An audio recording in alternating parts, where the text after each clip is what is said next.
Property 5 है, यदि किसी सारणी की किसी एक पंक्ति, यदि किसी सारणिक की किसी एक पंक्ति या स्तंभ कॉलम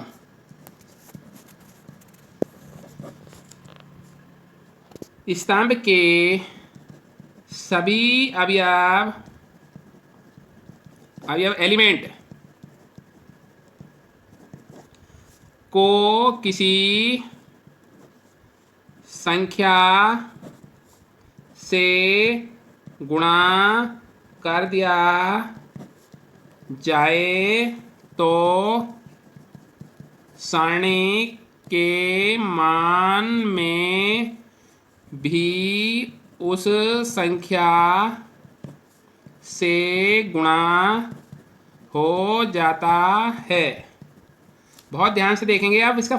हम फर्स्ट रो देखेंगे, K1, K2, Ka3, B1, B2, B3, C1, C2, C3।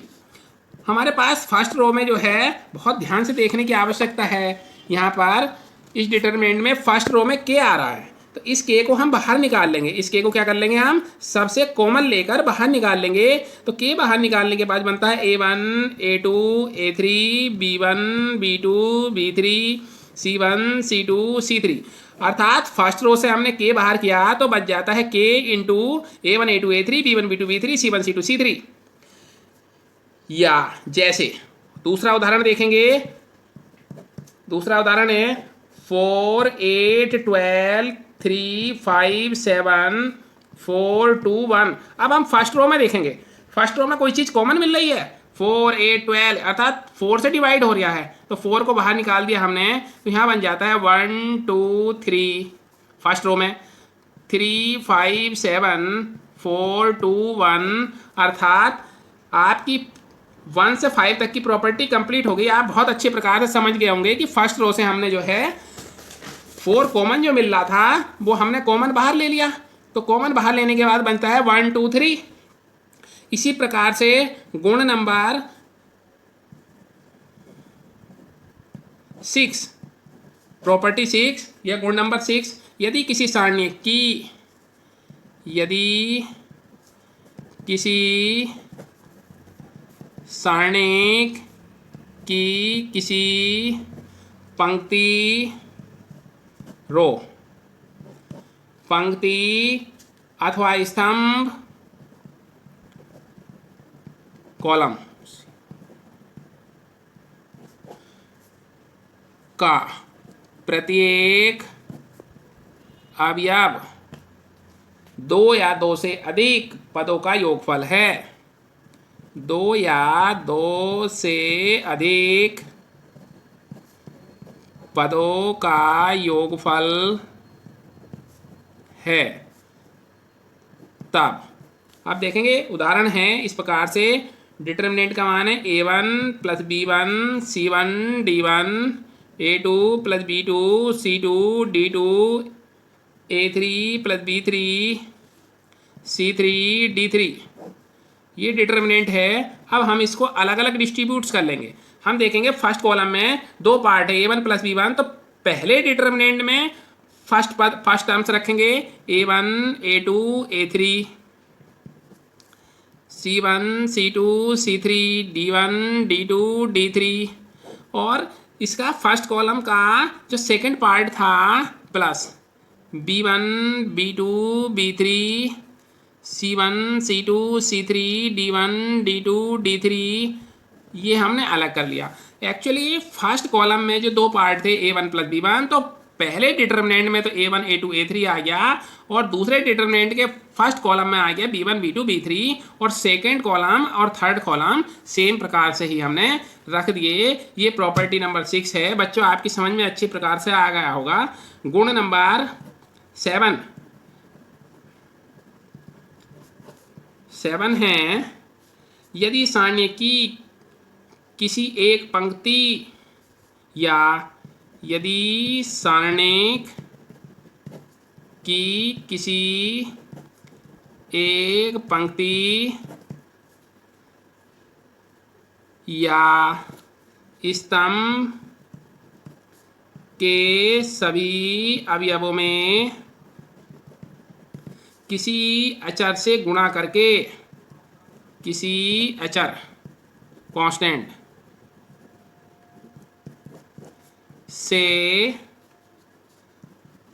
गुणा करके अन्य पंक्ति या स्तंभ के, अन्य पंक्ति या स्तंभ के संगत अवयवों में जोड़ या घटा दिया जाए तब सारणिक के मान में परिवर्तन नहीं होता।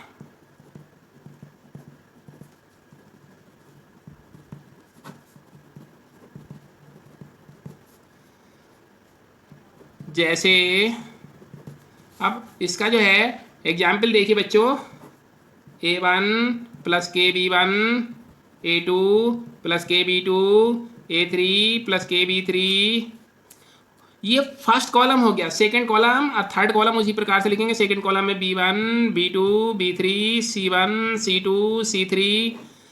इसको अब हम जो है, जो फर्स्ट कॉलम का फर्स्ट पार्ट था वो पहले डिटर्मिनेंट में लेंगे, A1, A2, A3।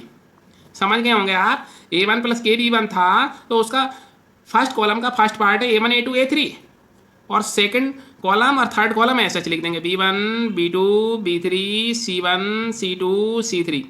और बहुत ध्यान से देखेंगे हम, प्लस प्लस जो फर्स्ट कॉलम का सेकंड पार्ट था वो लिखेंगे KB1, KB2 और KB3, B1, B2, B3, C1, C2, C3।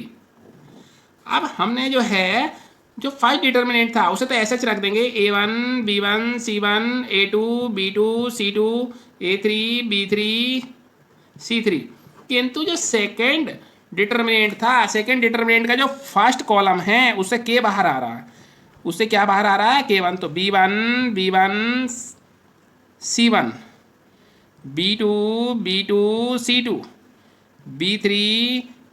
B3, C3। बहुत ध्यान से देखेंगे, जो सेकंड वाला टर्म्स है, फर्स्ट कॉलम और सेकंड कॉलम सेकंड वाले डिटर्मिनेंट में सेम है, और यदि ये सेम होंगे तो उसकी वैल्यू क्या होगी? 0। तो उसकी वैल्यू हो जाएगी 0। तो अब आप ध्यान से देखेंगे, जो इसका था फर्स्ट डिटर्मिनेंट इस प्रकार से लिख दी थी A1, B1, C1, A2, B2, C2, A3, B3, C3। और बहुत ध्यान से देखेंगे K इंटू इसके फर्स्ट कॉलम और सेकंड कॉलम सेम हैं, और यदि किसी डिटर्मिनेंट के दो पंक्ति अथवा दो स्तंभ समान होते हैं तो उसकी वैल्यू 0 हो जाती है। उसकी वैल्यू कितनी हो जाती है? 0।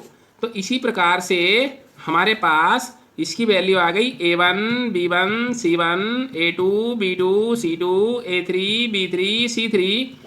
ये इसकी वैल्यू निकल कर आ गई। प्रॉपर्टी 8 है, यदि किसी सारणिक में चर x निहित है तब सारणिक के अवयव x में बहुपद है और x इक्वल टू a रखने पर सारणिक का मान 0 हो जाता है, तो x माइनस a सारणिक का फैक्टर होगा। ध्यान से देखेंगे, उदाहरण है इसका। फर्स्ट रो है 1 1 1 x a b x square a square b square में x इक्वल टू a रखने पर सारणी का मान 0 हो जाता है, क्योंकि x माइनस का a सारणी का एक गुणनखंड है। सारणिक का मान 0 होगा, अर्थात इसकी वैल्यू कितनी होगी 0, क्योंकि x माइनस ए सरणी का गुणनखंड है। मैं इसे और आगे भी समझाना चाहता हूँ, आप ले सकते हो C1 tends to C1 minus C2 और फिर लेंगे C3 tends to C1 minus C3। बहुत ध्यान से देखेंगे आप, इसमें आ जाता है 1 माइनस का 1 तो 0, ये आ गया x माइनस का a, यहाँ आ गया x square minus a square. Second में जो आपने लिया सेकंड इसी प्रकार से है 1a स्क्वायर। जब थर्ड में लेंगे तो हमने C1 माइनस C3 किया था तो 0 x माइनस का b x square minus b square. अब आप बहुत ध्यान से देखेंगे तो इसमें x माइनस का a क्या आ जाता है, फर्स्ट कॉलम में से कॉमन x माइनस का a और थर्ड में से कितना आ जाता है x माइनस का b, तब डिटर्मिनेंट बनता है 0 1 x plus a 1a square 0 1 x plus का b। अब x माइनस का a इक्वल टू 0 है या x इक्वल टू a रखेंगे तो ये यहाँ 0 हो गया और 0 की पूरे डिटर्मिनेंट से 0 1 0 1 a 1 x plus a square x plus b, इससे जब मल्टीप्लाई होता है तो 0 हो जाता है। हैंस प्रूव्ड इति सिद्धम। इस प्रकार से बच्चों इसकी जो 8 प्रॉपर्टीज थी वो सभी की सभी हमने कंप्लीट कर दी। अब इसके क्वेश्चन हमें बताने हैं तो हम इसके क्वेश्चन बताएंगे कल आपको, है ना। ठीक है बच्चों।